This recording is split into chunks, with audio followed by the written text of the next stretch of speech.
Tomoe Gozen, the fearless female samurai who defied an empire.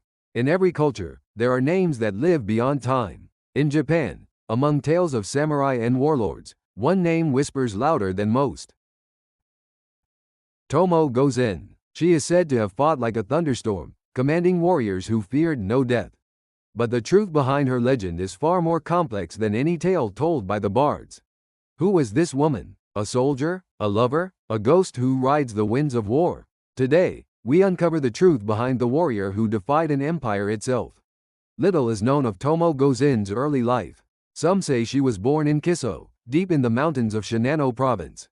Others claim she was of noble blood, a warrior's daughter trained in the arts of war since childhood. What we do know is this: in a time when women were expected to remain unseen, Tomoe rode horses, mastered the bow, and wielded the katana with the precision of a storm. Her loyalty was sworn to one man, Minamoto no Yoshinaka. The year was 1180. The Genpei War had begun, a brutal struggle between two clans, the Minamoto and the Taira. Brothers turned against brothers. Japan was drenched in blood and ambition. Yoshinaka, Tomoe's lord, was a distant cousin to Minamoto no Yoritomo, the man who would later become the first shogun. But Yoshinaka had his own ambitions. He sought not to serve, but to rule. Tomoe rode at his side, a commander of warriors, her name feared by all who opposed her. To the samurai, honor was life itself.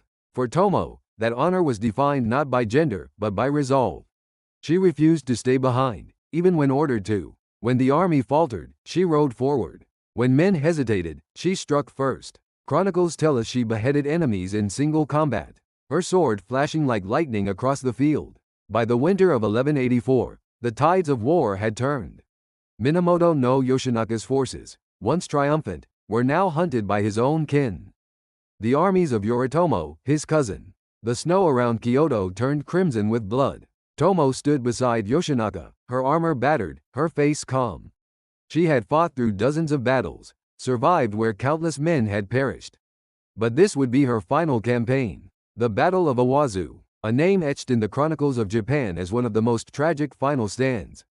Yoshinaka, surrounded by thousands of enemies, ordered Tomoe to flee. "You are a woman," he told her. "It is not your fate to die here." But Tomoe refused. She raised her bow, mounted her horse, and charged into the enemy ranks.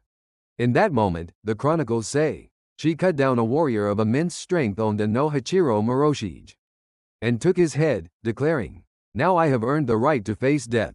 After Awazu, Tomoe Gozen disappeared. Some say she died beside Yoshinaka. Others claim she surrendered, became a nun, and lived out her days in silence. A grave said to be hers rests in several regions: Nagano, Gifu, and even Shiga. But none have ever been confirmed. It is as if the storm that was Tomoe simply dissolved into the mist of time. Centuries have passed, yet Tomoe Gozen's name refuses to fade. In modern Japan, she appears in plays, novels, anime, and video games. She has become more than a warrior, a symbol of defiance, independence, and strength. To the world, she represents the spirit of Japan itself, calm, deadly, and eternally loyal to one's heart. Tomoe Gozen's story is more than history, it's a mirror, a reflection of courage that transcends time, gender, and fate itself. Perhaps she never died at all. Perhaps she still rides through the storms of our imagination, reminding us that true strength has no name, no face, only the will to stand and fight. Thank you for watching. Japan's history still hides countless secrets, and we're just getting started. If you want to uncover more mysteries of samurai, ninja, and ancient Japan, subscribe and join us on this journey through time.